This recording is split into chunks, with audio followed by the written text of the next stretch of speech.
recordándolo, el tema es la fe, el sufrimiento y la vida cristiana. ¿Cómo relaciona esto? Porque hoy tenemos tiempos difíciles y escuchamos sobre todo el mensaje que hoy escuchamos a través de la televisión, a través de las redes sociales, qué sé yo, hay hasta una iglesia que dice, pare de sufrir, venga Cristo. A veces decimos tonteras, hoy, pero a veces nosotros nos emocionamos con cosas muy alegres. La iglesia va cambiando, va viviendo en un mundo conforme nos van llevando. Pero piensa en el tema la fe y el sufrimiento en la vida cristiana. ¿Usted puede asociar esto? ¿Qué piensan? Bueno, mientras usted piensa, solo queremos recordarle que oramos los sábados a las 6 de la mañana acá en la iglesia, los que quieran venir. También las hermanas se reúnen los martes a las 9 de la mañana para orar. Y quiero recordarles, porfa, que siempre se acuerden, porque a veces salimos y no estamos, que tienen que echarle un ojo a los abanicos. A veces los dejan encendidos una semana o 3 días o 4. Hay que tener cuidado con eso, es parte nuestra también. Pero la oración es importante, hermanos. Los jueves estamos acá orando. Y los estudios bíblicos que tenemos los sábados en la tarde y los miércoles a las 9 de la mañana para el grupo avanzado de la Escuela de Misiones. Así que tenemos muchas oportunidades. Hay mucha gente en el mundo que no tienen casi ninguna. Pero ¿saben lo que la palabra dice? Al que mucho se le da, ¿saben el resto? Mucho se le demandará. Y la iglesia en esta parte del mundo se le ha dado mucho. Pues yo creo que vamos a tener que responder también por mucho. Al que mucho se le da, mucho se le demandará. Padre, te damos gracias en el nombre de Jesús. Pedimos que esta palabra, Dios, toque nuestro corazón. Señor, oramos por los niños, oramos por la juventud, oramos por la iglesia. Oramos, Señor, para que tu obra continúe.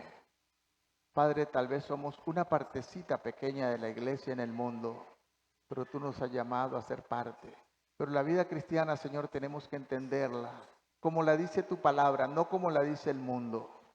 El mundo, Señor, en que vivimos nos enseña cosas que no son Biblia, pero Satanás las usa para confundir a tu iglesia. En el nombre de Jesús. Amén. También una bienvenida rápida a los hermanos que están por primera vez, que ya lo hicieron, que se gocen y esperamos que el Señor les bendiga. Bien, ok, la pregunta, rapidito, ¿qué siente? ¿Cómo puede relacionar usted su fe con el sufrimiento? Yo no sé qué pasa con la pastora, tiene varios días de estar sufriendo día y noche. Ella es cristiana, hija de Dios. Hemos orado, la iglesia está orando, pero el Señor por alguna razón no la ha sanado. Otro ejemplo que tenemos acá, hermana Maricruz. Amén. Podía dar testimonio de cosas difíciles, sin embargo ella está acá siempre, en los estudios bíblicos de los domingos siempre, y alguien diría, bueno, ¿dónde está Dios cuando se sufre? Ahí está siempre. Amén. Entonces, ¿qué piensan del tema? Porque escuchamos, ahora está muy de moda. Si somos cristianos, somos triunfalistas. Y Dios va a bendecirnos siempre. Y ya, estamos en el tiempo de las tecnologías rápidas. Todo tiene que ser ahora. Cuando estudiamos la Biblia nos damos cuenta que a veces de un tiempo a otro, de un versículo a otro, de un capítulo a otro pasaban años. Estamos estudiando Nehemías a las 8 de la mañana, de 8 a 9 los domingos. Y vemos que de cuando llega Zorobabel en el año 536-37 antes de Cristo, la iglesia pasa 80 años más que la vida de muchos de los que estamos acá. Y la iglesia durmió sin hacer nada. 80 años después llega Esdras en el año 458. ¿Y qué había pasado? Nada. El pueblo se levanta, el diablo también se levanta. Quieres ver al diablo de frente, empieza a servir al Señor, empieza a comprometerse. ¿Quieres que no pase nada? Está ahí sentado, tranquilo. El diablo no te molesta cuando no interrumpes en su dominio. La Biblia dice que este mundo está bajo el poder del enemigo. Amén. Pero la iglesia no es de esta tierra, hermanos. La iglesia está acá como peregrina. Amén. Nuestra ciudadanía está allá con el Señor. Estamos de paso y nos estamos preparando para irnos con Él. Quiero que vayamos al libro de Hebreos. Hebreos capítulo 12, para que analicemos un poquito este tema, la fe y el sufrimiento y la vida cristiana. Parece que no nos gusta porque se nos ha enseñado que en Cristo tenemos que estar siempre victoriosos. Estamos victoriosos en Cristo, amén. Siempre estamos victoriosos en Cristo, a pesar de. Y para un cristiano verdadero, esto nos afirma, esto nos fortalece en el Señor. Amén. Había un canto, de los cantos viejos de antes. Ahora hay que tener cuidado, los cantos nuevos, muchos artistas preparan cantos y a veces muy errados. Había un canto que decía, en las luchas y en las pruebas, la iglesia, que es para los que somos más viejitos que cantamos eso, ¿qué decía? En las luchas y en las pruebas la iglesia sigue caminando, amén. Las luchas y las pruebas no detienen a la iglesia.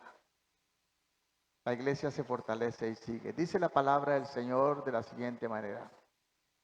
Por tanto, nosotros también teniendo en derredor nuestra grande nube de testigos, despojémonos de todo peso y del pecado que nos asedia y corramos con paciencia la carrera que tenemos por delante.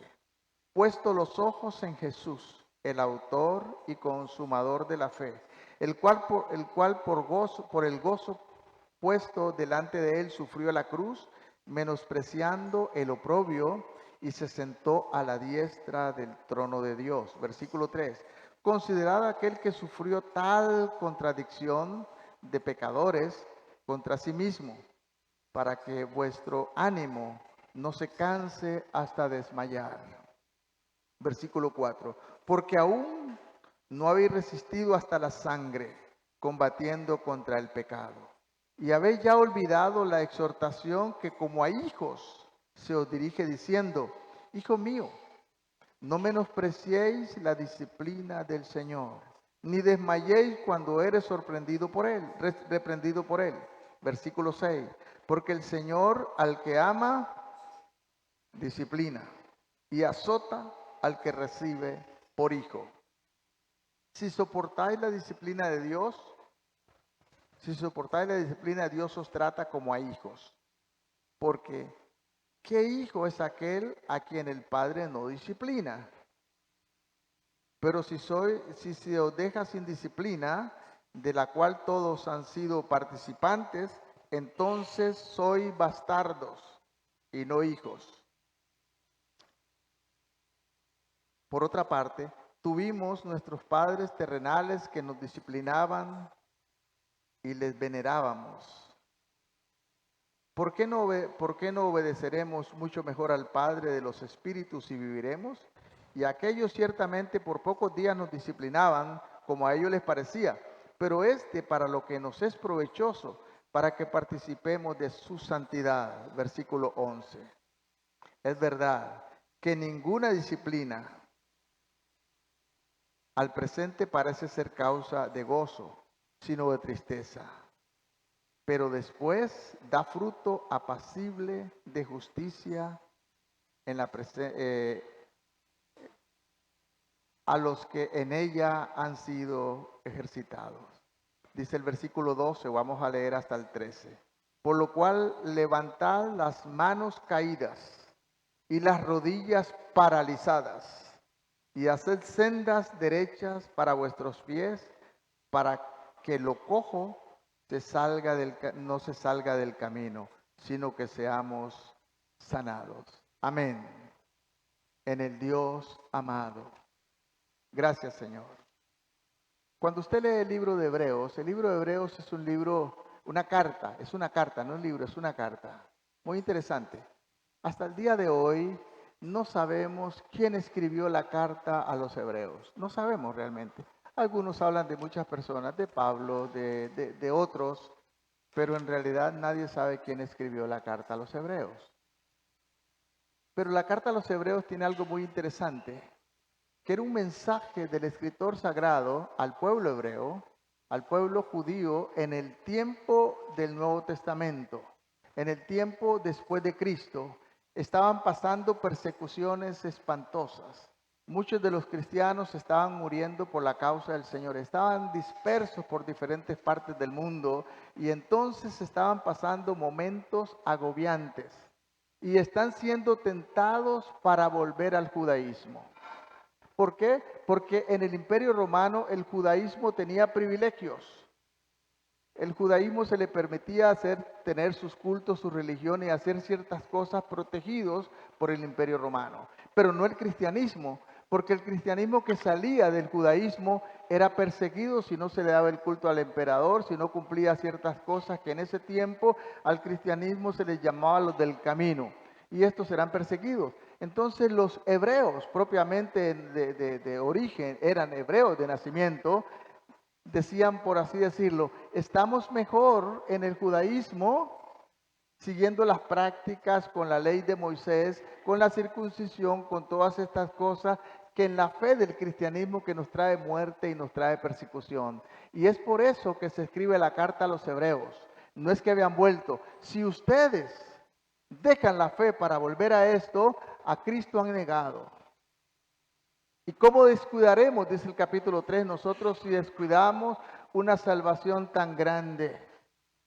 Dios habló de muchas maneras, dice el capítulo 1, pero en los postreros tiempos, a través de los profetas y todo esto, pero en los postreros tiempos nos ha hablado a través de Jesucristo, que es la palabra más segura. Así que los hebreos no hayan vuelto, es una carta de exhortación, cuidado, se regresan.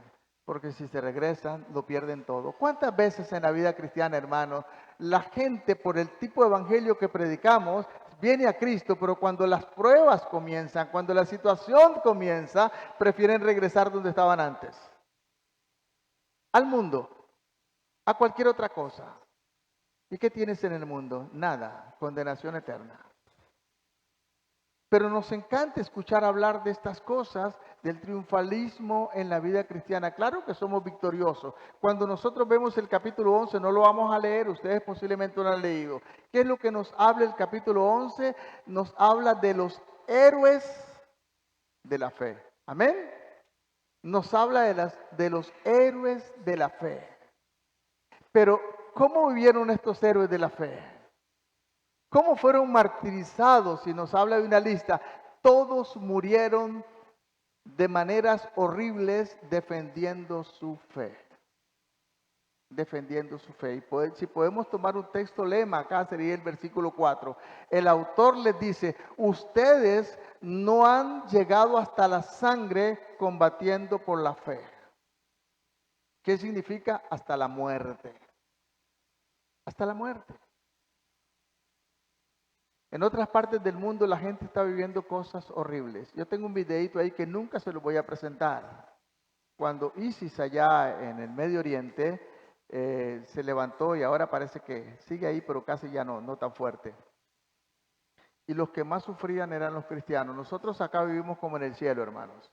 Por más que nos quejemos, yo siempre he dicho cuando estábamos en África, decía, ¿por qué los africanos nacieron como en el infierno y nosotros en Costa Rica vivimos como en el cielo? Pero no lo valoramos.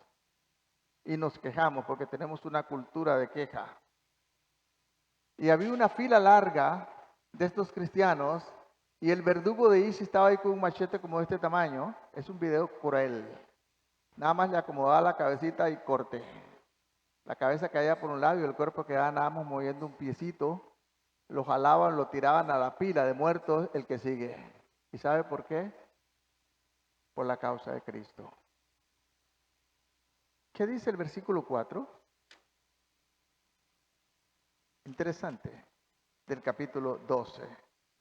Porque aún no habéis resistido hasta la sangre, combatiendo contra el pecado, hasta la muerte. Yo no sé, hermanos, si llegara una situación, una persecución terrible en Costa Rica como la que pasa en otras partes del mundo, yo no sé si quedarían creyentes en la iglesia. en la fe. Pero pensemos, pero dejemos eso de lado. Quiero que vayamos un poco adelante. Es muy importante ver lo que vimos entonces en el capítulo 11 sobre los héroes de la fe. Estos héroes de fe. ¿Cuáles eran sus cualidades? Según el autor, eran muchísimas características que podíamos diferenciar entre estos hombres y mujeres de Dios que vemos hoy, que les admiramos por lo que hicieron, pero deben ser un ejemplo para nuestra vida. Y lo que dice, ellos tenían, ¿por qué sufrieron tanto hasta la muerte? Tenían una perspectiva diferente del dolor que el que nosotros tenemos hoy. La realidad espiritual para ellos veían este sufrimiento como algo espiritual y no algo tan solamente terrenal. Su perspectiva estaba basada no en la tierra, no en lo que tenemos ahora, no en si tenés el dinero para pagar el recibo de la luz, no en si no tenés una enfermedad, no en si te declaran que tienes algo incurable y que no se puede hacer nada. No, porque nuestra ciudadanía no está en esta tierra, está en los cielos. Amén. Ellos tenían una perspectiva basada en lo espiritual y no en lo terrenal. Su esperanza estaba en la ciudad celestial, allá con el Señor. Y la esperanza del cristiano tiene que estar puesta los ojos en Cristo, no en lo que pasa en la tierra, hermano, porque si no nos vamos a confundir. Pero el problema es que hoy se está predicando tanto a la victoria, y si no tiene victoria, dos cosas pueden o tres cosas pueden estar ocurriendo. Bueno, una, estás en pecado. Dios no tiene fe. Tres, Dios te está castigando. Ninguna de estas es, aunque podría ser alguna, depende cómo sea, si eres hijo de Dios o hija de Dios. La fortaleza celestial, la fortaleza de tener esta fe es lo más importante, y esto nos va a permitir soportar el dolor, venga de donde venga, pase lo que pase, y aún la escasez de las necesidades, porque sabemos, amados hermanos y hermanas, que este mundo no es nuestro hogar. Este mundo no es nuestro hogar. Pero estamos tan aferrados a Él y se nos ha enseñado y valoramos nuestra vida cristiana con las cosas buenas que tenemos. Entonces hay otros hermanos que posiblemente están en pecado, porque están enfermos, porque tienen esto. La hermana que está ahorita con los niños allá al frente de la escuela dominical, ustedes saben que oremos por la hermana Norma, le operan ahora el 8 de un cáncer en su riñón. ¿Quién sabe qué pecado cometió la hermana entonces? Porque está en esta situación. Es cristiana, hija de Dios, sirviendo a Dios. ¿Y por qué sufre? ¿Dónde está Dios cuando sus hijos sufren? ¿Dónde está Dios? Está ahí. ¿Han pecado? No necesariamente. ¿Los ha abandonado Dios? No. ¿Los está castigando Dios con eso? Tampoco. Tampoco. Porque si vemos cosas peores, gente peor, y está mejor que los justos. Cuando era pastor en San Carlos, tenía una hermana, creo que les conté antes, que era la jefe de enfermeras en el hospital, y le detectaron un cáncer terrible. A ella y otras compañeras, casi todas murieron. Ella, por alguna razón que solo Dios sabe, ha sobrevivido hasta el día de hoy. Mientras teníamos un estudio bíblico, su esposo vino un día muy acongojado y en el estudio bíblico hizo esta pregunta. Dice, tanto vagabundo, drogadicto, vago en la calle y no le pasa nada. ¿Por qué le pasa a esta mujer de Dios y que sirve al Señor? Eso es una barbaridad. Pero a veces nos confundimos de esa manera. ¿Por qué? Por la enseñanza que estamos dando en la iglesia, hermanos. Tenemos que volver a la Biblia, tenemos que volver a la realidad.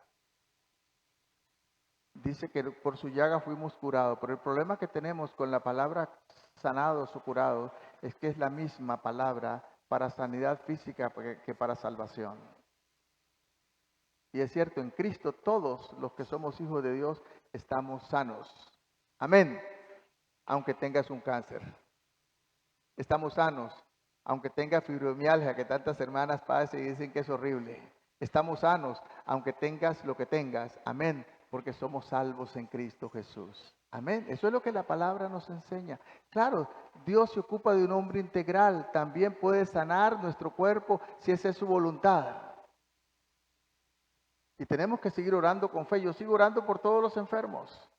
Y vemos que a muchos se sanan y otros no se sanan. Habían tantos enfermos en el tiempo de Jesús y podemos decir que un puñado se sanó y el resto no se sanaron.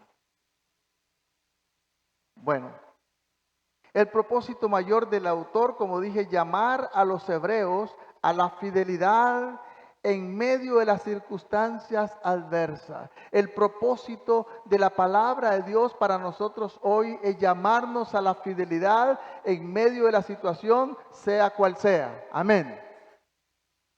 Si volviéndote al mundo vas a resolver los problemas, pues vete, pero no los vas a resolver, van a ser peores. Solamente en Cristo hay salvación. Aunque nadie de la comunidad de ese tiempo cristiana había sufrido todavía hasta la muerte, como dice, hasta el martirio, hoy han muerto más cristianos en los últimos tiempos, en los lugares que no conocemos. Han muerto más cristianos de los que murieron en aquel tiempo. Recuerda que en aquel tiempo la población era menor. Hoy está muriendo gente terriblemente en diferentes lugares que no sabemos. Están como si estuvieran en la gran tribulación que todavía no ha llegado. Pero ellos están viviendo como eso, por la causa de Cristo. Así que, ¿cuántos están de acuerdo que en Costa Rica vivimos como en el cielo? Aunque usted se queje que no le han bajado el arroz, no importa, pero lo puede comer y lo puede comprar. Y aunque la gasolina subió, todavía estamos llenos de carros en la calle, ¿cierto? Y aunque pasen una serie de cosas, la 27 los domingos está llena, hermano, cuesta regresar de tantos vehículos porque la gente está en la playa, así que vivimos como en el cielo. Pero nos quejamos tanto. Aunque ellos estaban y todavía no habían pasado el martirio de enfrentar la muerte, por eso es que el autor del sagrado de la carta dice, ustedes todavía no han combatido hasta la sangre. Eso significa hasta la muerte. Iglesia Betel, usted puede decir, tenemos pruebas, la situación está difícil, más en estos tiempos, la canasta básica está carísima, hay una serie de cosas, pero todavía usted no está combatiendo hasta la muerte. No está combatiendo hasta la muerte por la fe en Cristo Jesús. Así que vivimos como en el cielo. Pero es muy posible, le dice, es muy posible que en el futuro lo van a vivir. Nadie sabe lo que va a pasar en Costa Rica, hermanos, en el futuro, solo Dios lo sabe. Nadie sabe si algún día en Costa Rica y el Señor no ha venido, habrá una persecución feroz. No lo sabemos. Yo no estoy profetizando eso, pero no lo sabemos. ¿Y dónde va a estar usted si esto pasa? ¿Cuál va a ser su realidad en Cristo? ¿Estará pensando que es que Cristo nos abandonó? Hay mucha gente que está profetizando cosas interesantes, profetizando cosas maravillosas para Costa Rica. Permítame decirle que los Talmud hebreos había unas costumbres muy interesantes. Decían estas palabras, los sabios de ese tiempo, en la lectura secular, que son los Talmud hebreos. Decía, cuando un profeta llega a una casa y se queda más de 3 días, no viene el Señor. Es un parásito.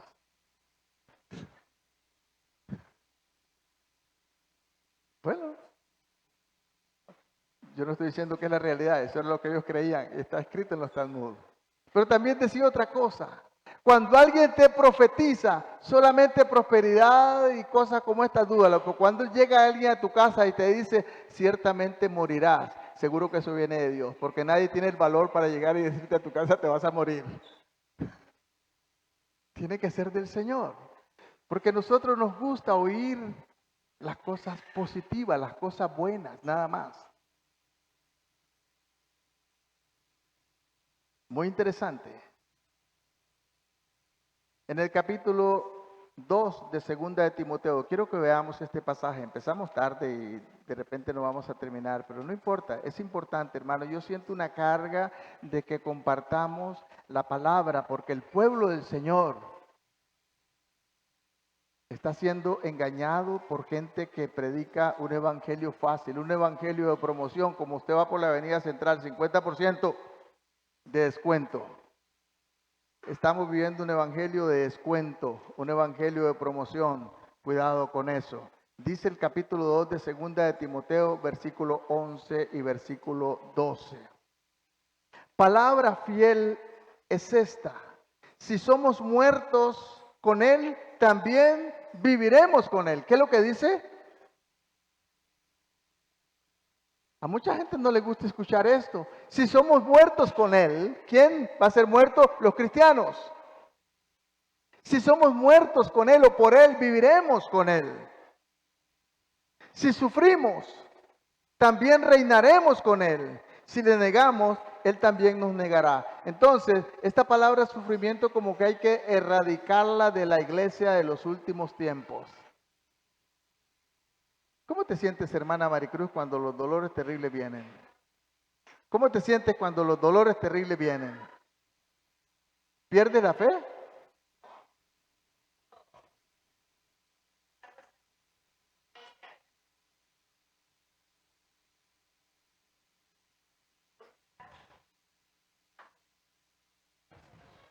Amén. Hoy escuchaba a la hermana Cinia cuando entraba. Decía, pastor, he pasado unos tiempos difíciles, ¿cierto, hermana Cinia? ¿Y qué pasa con tu fe cuando esta situación terrible llega?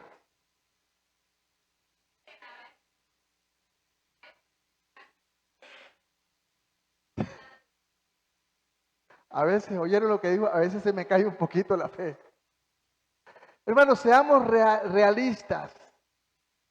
Cuando el sufrimiento llega y terrible, yo he estado sufriendo estos días no porque tengo un dolor, ver a mi esposa día y noche con un dolor espantoso, ya ni se acuerda del diente porque ya no duele, sino que pasó al cerebro, pasó a la parte nerviosa y qué sé yo. No hay una pastilla de las más fuertes que le haga nada.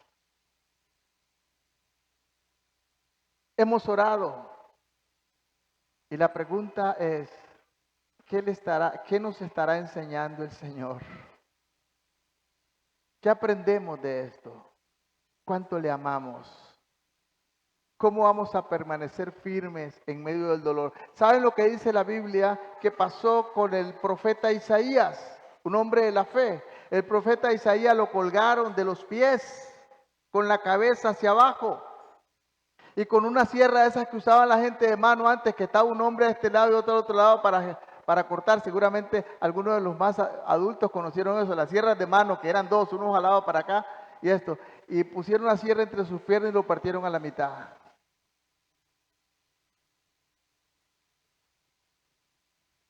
Hasta la muerte, hasta la sangre.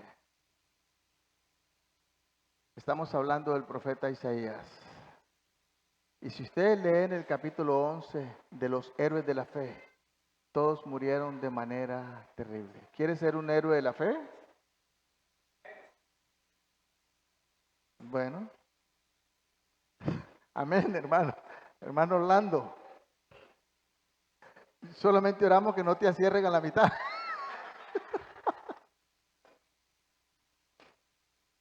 Amén. Cuando pensamos en eso, hermano, esto es el propósito de esta sección de la carta. El autor está mirando, está enseñando al pueblo hebreo que el sufrimiento no es una contradicción de nuestra posición en Cristo.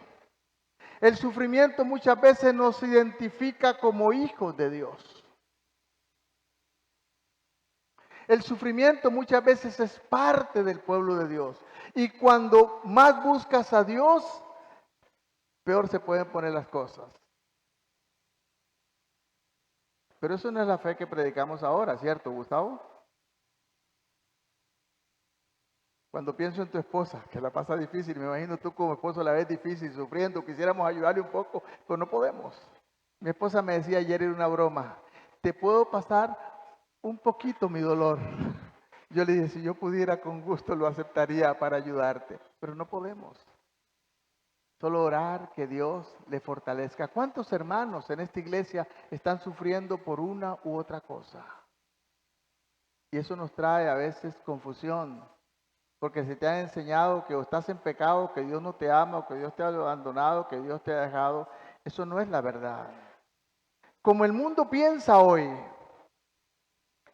Y la falsa doctrina nos dice que cuando venimos a Cristo somos victoriosos y el sufrimiento tiene que alejarse de nosotros. Yo no sé de qué Biblia tiene usted, pero esa no es la Biblia que yo tengo.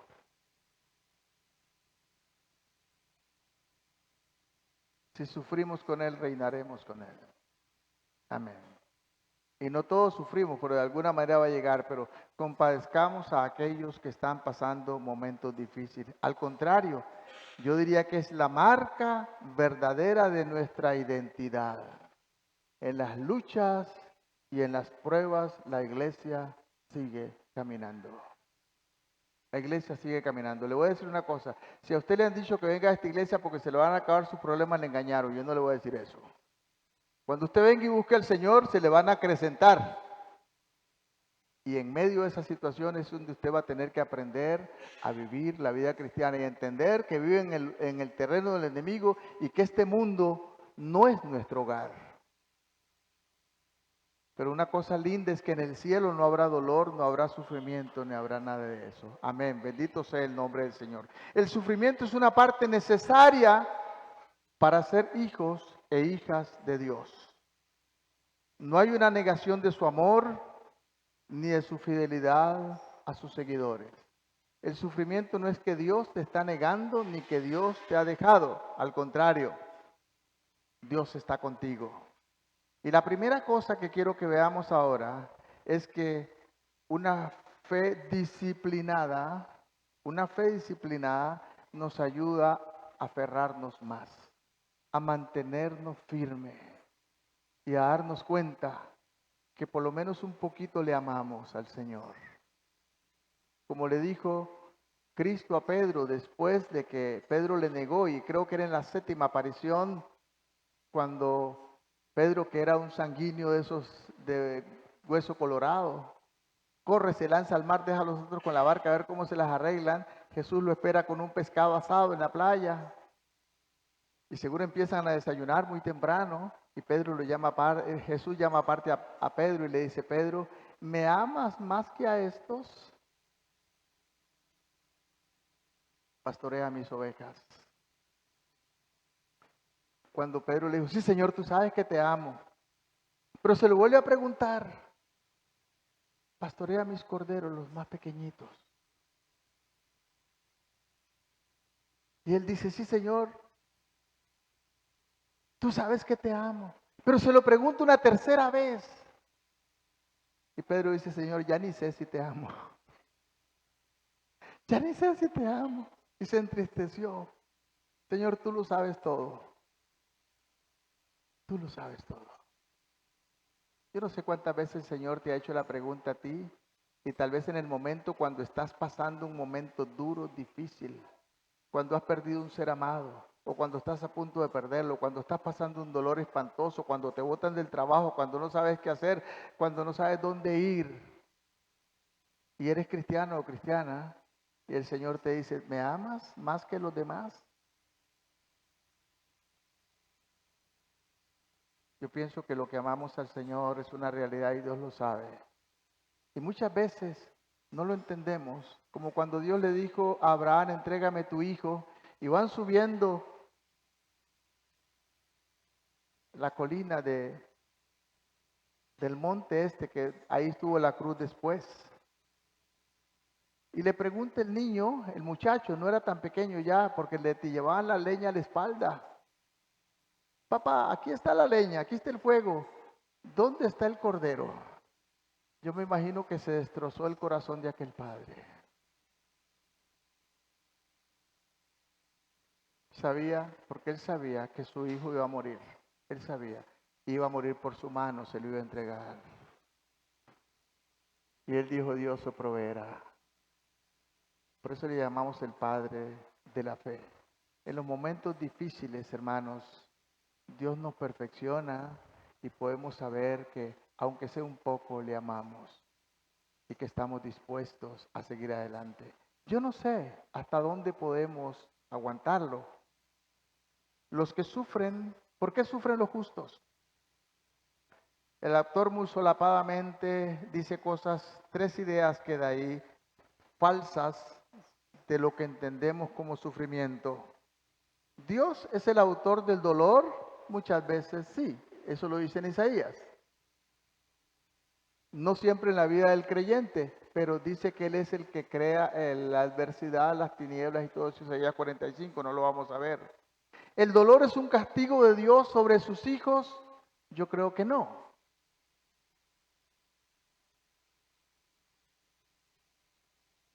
El sufrimiento es prueba del pecado que hemos cometido ahora.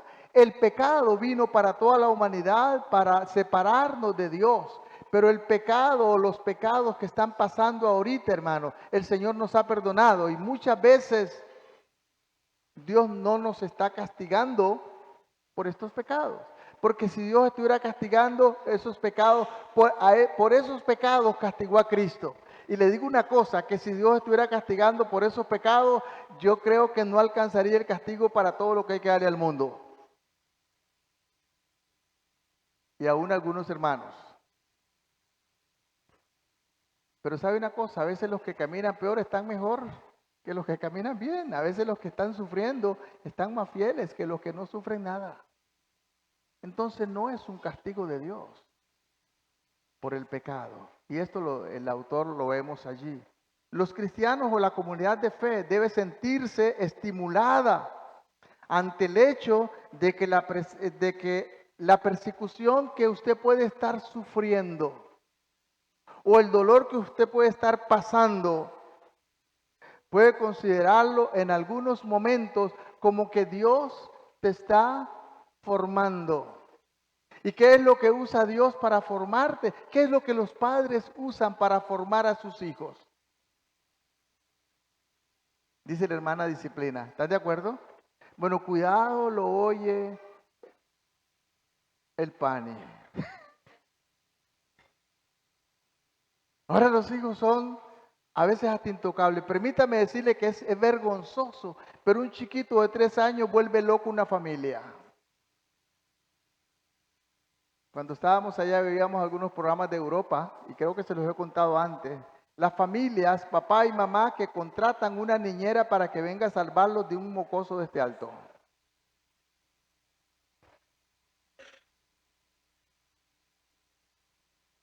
Increíble.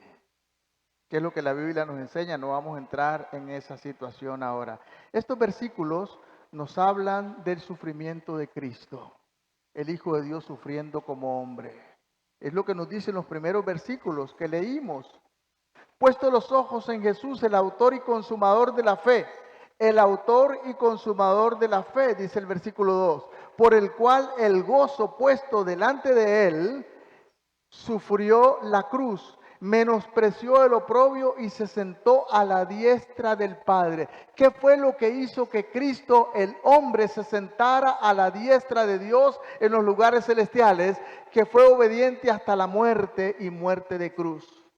Y estando en la condición de hombre, dice el capítulo 2 de Filipenses, se humilló aún más y se hizo sirviente, no sirviente como nosotros lo entendemos ahora, en el griego doulos, esclavo, por amor al Señor, pero por lo cual Dios le dio un nombre que es exaltado sobre todo nombre, ante el cual toda rodilla se doblará. Y no fue por el triunfo, fue por la victoria, pero la victoria a través del sufrimiento y el dolor. Amén.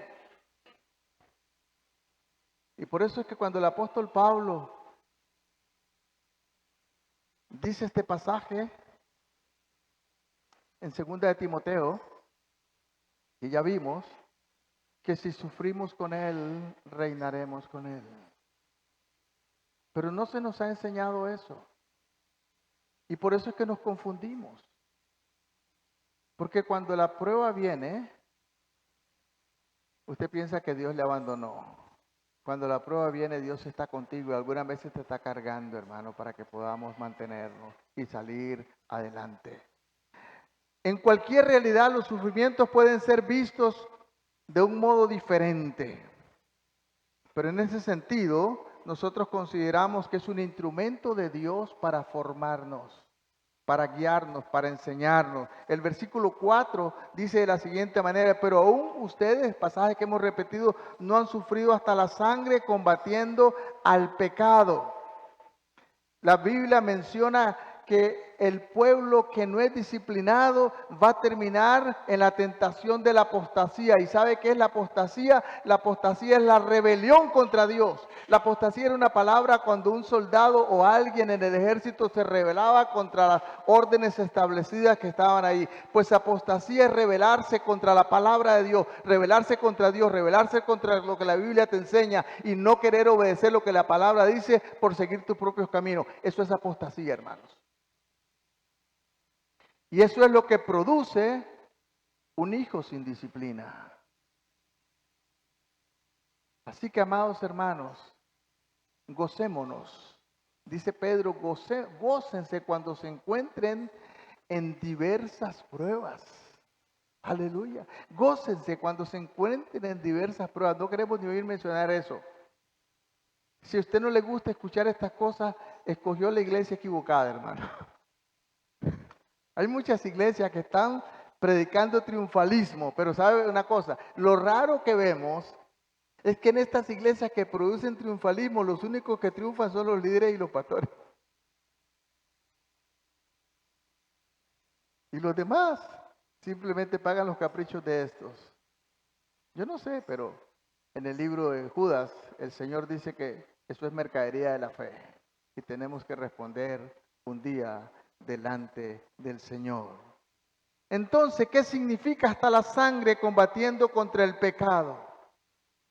¿Qué pecado nos menciona la Biblia? Como ya vimos, la apostasía y la tentación a esto. En Primera de Juan, lo vimos anoche en la lección que teníamos de vida abundante con el grupo que está estudiando los sábados. En Primera de Juan, en el capítulo 2, capítulo 2, versículo 15 al 17. Vea qué interesante lo que dice el apóstol Juan a la iglesia allá. Estas iglesias que eran de las primeras 7 iglesias de las que habla la Biblia en el Apocalipsis. Dice de la siguiente manera. Primera de Juan, capítulo 2, versículo 15. Dice de la siguiente manera. No améis al mundo, ni las cosas que están en el mundo. Si alguno ama al mundo, el amor del Padre no está en él. Porque todo lo que hay en el mundo, los deseos de la carne, los deseos de los ojos y la vanagloria de la vida, no proviene del Padre, sino del mundo. El mundo pasa y sus deseos, pero el que hace la voluntad de Dios permanece para siempre. Permanece para siempre. Qué difícil. Y sabe una cosa, hermanos. Podemos decir, y lo decía anoche, para nosotros adulterio es cuando un cónyuge le falta al otro. Pero ¿sabe una cosa? Santiago capítulo 2, versículo 4, el autor sagrado lo ve de otra manera. El Espíritu Santo guiándole da lo que dice, oh almas adúlteras, ¿no sabéis que la amistad con el mundo es enemistad contra Dios? Cualquiera pues que quiere ser amigo del mundo se constituye ¿en qué? En un enemigo de Dios. ¿Y cómo le llama? Adúltero. ¿Sabe qué es adúltero? Es la infidelidad al Señor espiritualmente hablando. Cuando usted se hace amigo del mundo y está viviendo toda esta cosa, usted es un adúltero o una adúltera espiritual a los ojos de Dios. No queremos oír eso, porque hemos adoptado un evangelio a nuestra manera de pensar. Hermanos, la vida cristiana es imposible sin la ayuda de Dios. Es imposible sin la ayuda de Dios.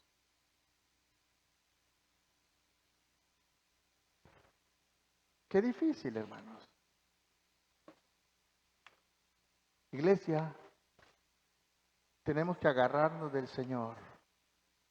Mirad que nadie os engañe, dice la Biblia, pero también la palabra dice que si los días no fueran acortados, nadie sería salvo, porque van a venir tiempos difíciles. Yo solamente me pongo a pensar en nuestros hijos, en nuestros nietos. Permítame decir que ahora tenemos instrumentos del diablo terribles, que pueden ser positivos o pueden ser negativos. Uno de los instrumentos del diablo terribles es este. Esto nos ha atrapado como sociedad, ¿no?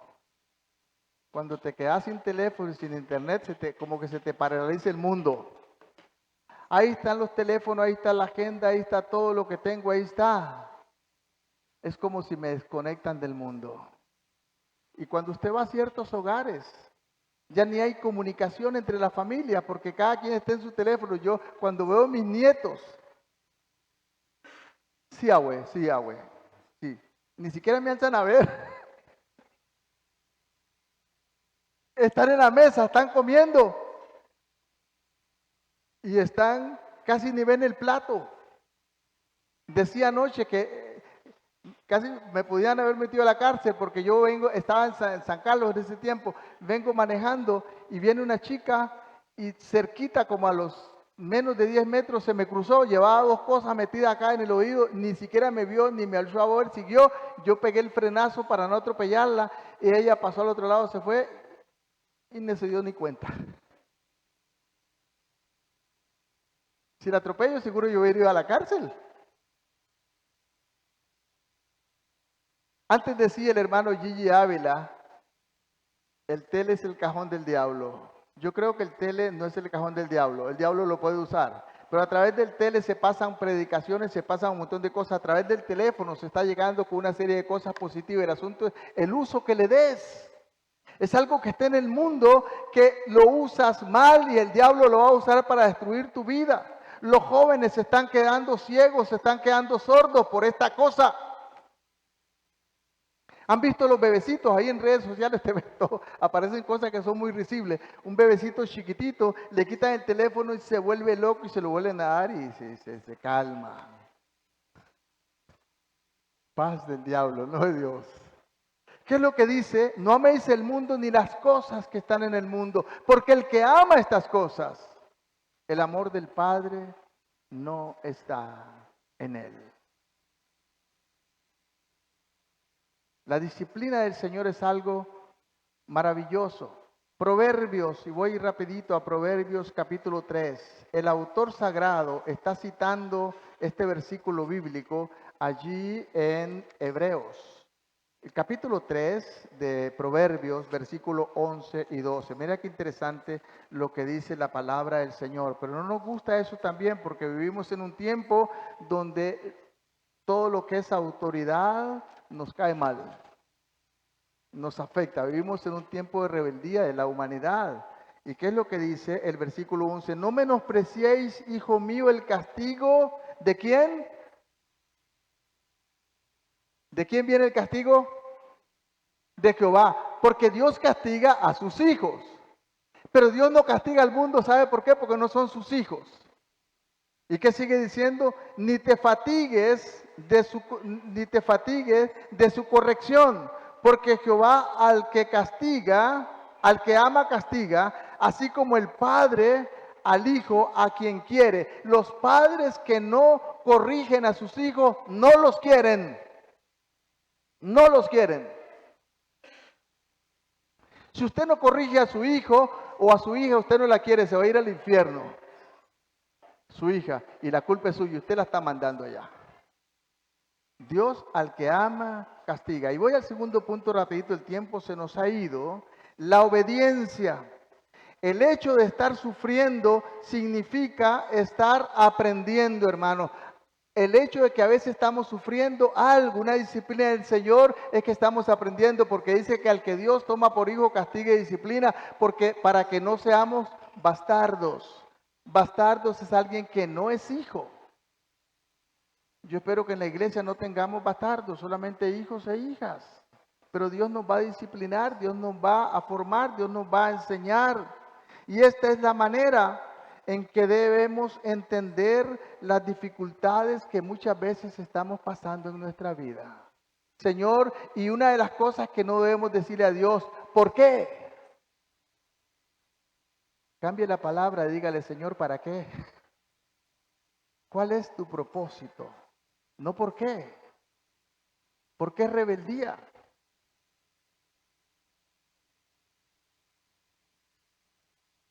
Sería rarísimo que la mamá le diga al niño, tienes que bañarte para ir a la escuela, y el niño le diga, ¿y por qué?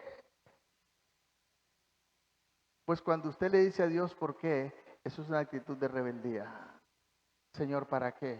¿Cuáles son tus planes? Dígale como dijo Samuel, heme aquí, Señor, porque tu siervo oye. Para que Dios nos guíe, para que Dios nos enseñe. ¿Dónde quedó el mensaje de Jesús? Si alguno, todos queremos servir al Señor, ¿cierto? Bueno, es lo que decimos. Yo no sé si quiere, pero es lo que decimos. Todos queremos que Dios nos use. Amén. Eso nos encanta, ¿no? Ciertas cosas nos gustan muchísimo. Que Dios te dé el don y tal y tal y tal. Pero ¿qué dijo Jesús? Si alguno quiere venir en pos de mí, tome su bolsa de plata y sígame. ¿Eso dijo? ¿Qué dijo? ¿Qué fue lo que dijo? A ver, quiero oírlos. ¿Qué les pasa? ¿Ah? Tome su cruz. ¿Sabe lo que significa cruz? Sufrimiento, dolor, corrección, disciplina. Si alguno quiere venir en pos de mí, Iglesia Betel, si alguno quiere caminar en pos de Jesús, tome su cruz y sígale. Y si no, usted eligió el lugar equivocado, eligió el camino equivocado. El camino de Jesús no son prosperidades solamente. Claro que hay prosperidad en el Señor. Claro que hay sanidad en el Señor. Pero Dios nos está corrigiendo muchas veces para nuestro bien porque somos hijos e hijas. Eso es lo que dice Mateo 16, 24. Si alguno quiere venir en pos de mí, la segunda parte del versículo, tome su cruz y sígame.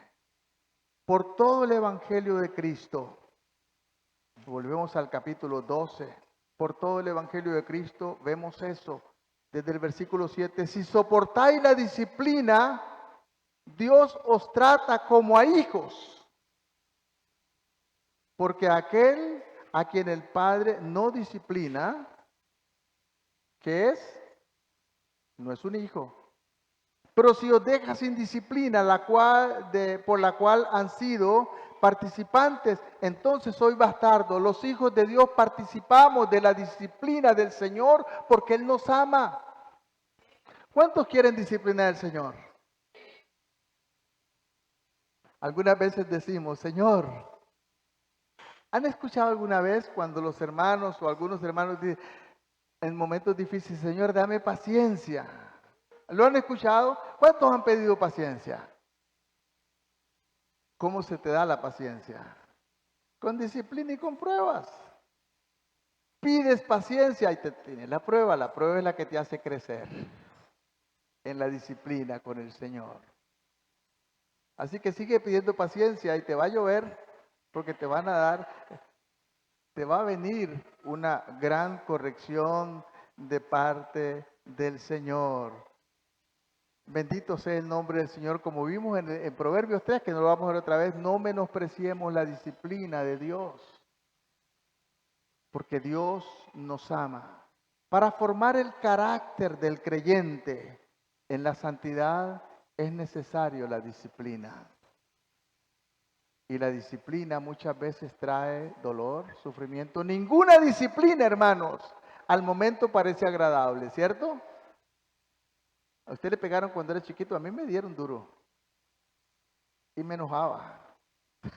Pero sabe una cosa, no huyamos de la disciplina, éramos varios hermanos. Y cuando nos iban a castigar y nos agarraban, entonces, deme a mí primero para salir de esto. Deme primero para salir de esto. Mi abuelita era una que nos castigaba fuertemente. Y después nos daba café con leche con pan. después de la fueteada. Así que déme a mí primero para salir de esto. Pero a veces queremos evadir. Somos hijos. Nuestros padres nos corrigen porque nos aman. Están formando nuestro carácter para la vida cristiana, hermano. Si no somos corregidos, no tendremos carácter. ¿Sabe una cosa? Hoy el mundo mucha gente no tiene carácter. Cuando estamos hablando de carácter, estamos pensando de temperamento, alguna gente tiene mal temperamento, se enojan por cualquier cosa. Las personas que tienen carácter tienen control de su vida. Saben comportarse, saben cómo hacer, saben cómo llevar las cosas más difíciles. Los que no tienen carácter explotan por cualquier cosa y son irresponsables. Dios está formando nuestro carácter a través de esto. En el capítulo 5, ahí mismo donde estamos en Hebreos, disculpen, el tiempo se nos fue, pero es que teníamos otras cosas. Dice el capítulo 5 y el versículo 8, ahí en Hebreos donde estamos, la palabra nos dice de la siguiente manera: aunque era hijo,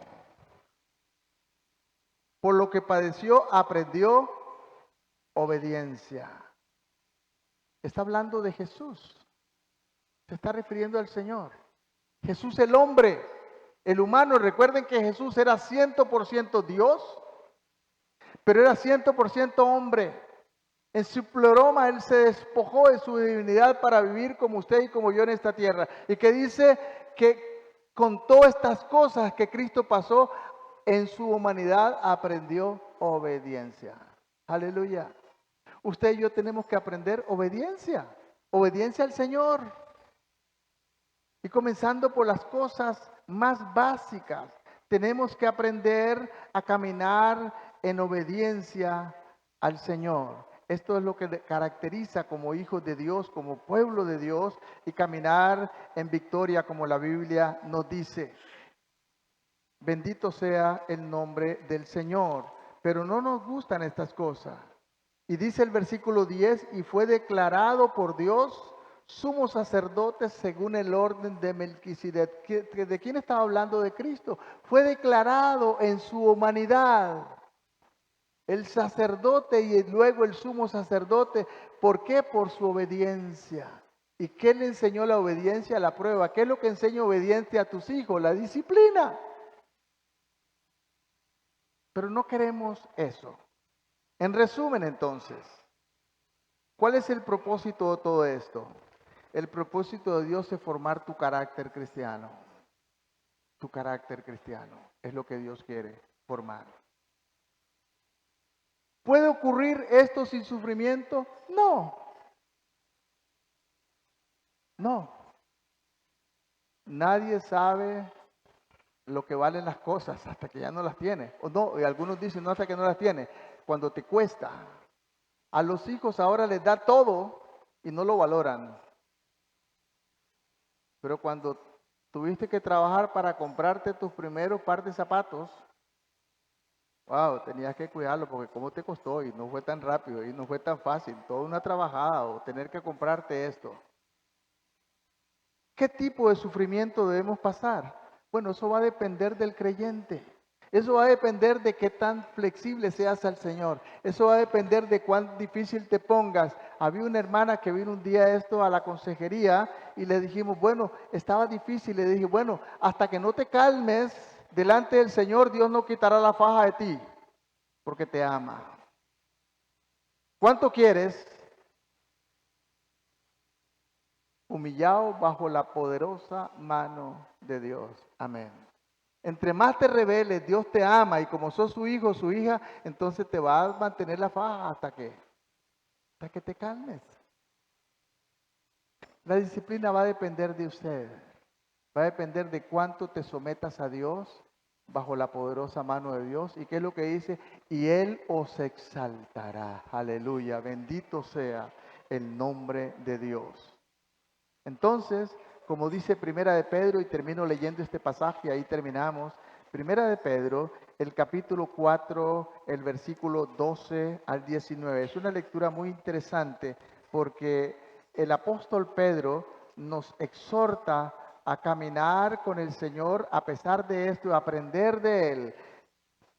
El versículo 12, comienzo leyendo para ustedes, dice, amados, no os sorprendáis. ¿Por qué el pueblo de Dios se sorprende? No debería sorprenderse. Está hablando a la iglesia. Iglesia Betel, no se sorprenda, por favor. No os sorprendáis del fuego de pruebas que os ha venido, como si alguna cosa extraña aconteciera. Es el evangelio que estamos predicando, hermano, que no tenemos que sufrir. ¿Qué es lo que dice la Biblia? Iglesia Betel, no se sorprenda de las cosas que usted está viviendo, pasando. No se sorprenda como si le pasara una cosa extraña. Es lo normal como hijos de Dios. ¿Qué sigue diciendo?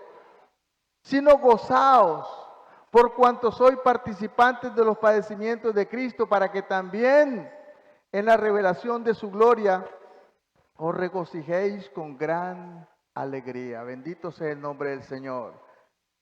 Si sois vituperados por el nombre de Cristo, sois bienaventurados, porque el glorioso Espíritu de Dios reposa sobre vosotros. Ciertamente, de parte de ellos es blasfemado, pero por vosotros es glorificado. Cuando usted está sufriendo por la causa de Cristo, no cuando usted está sufriendo por sus sinvergüenzadas, eso es otra cosa.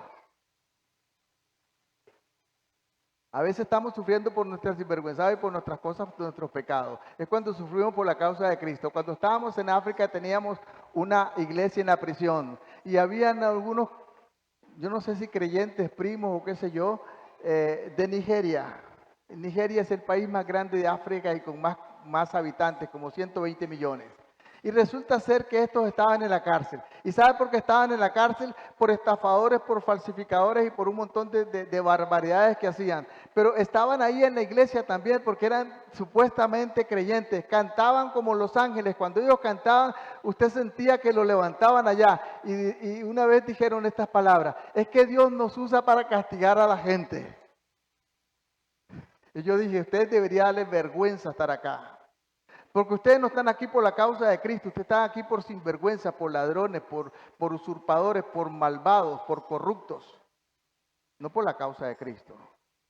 Pero muchas veces estamos pasando pruebas, usted tiene que ver si es su pecado, si es su maldad o por la causa del Señor. Si a usted lo llevan a la cárcel por predicar a Cristo en el parque, dele gloria al Señor, amén. Si a usted lo llevan a la cárcel por predicar la verdad de Dios, amén. Si las leyes en Costa Rica cambian y por predicar la gloria de Dios, por predicar que lo que la Biblia dice, porque ahora estamos de moda con ciertas cosas por ahí y tengo que ir a la cárcel, pues voy, no me importa. Si es por la causa de Cristo, pero me daría mucha vergüenza que alguien diga, el pastor de la iglesia Betel está en la cárcel porque le faltó el respeto a una menor en la iglesia. Qué vergüenza sería eso, ¿no? Qué pena. No se sorprenda, iglesia Betel, cuando vengan las pruebas, porque es natural. ¿Por qué lo toma como algo sorpresivo? No, no es sorpresivo.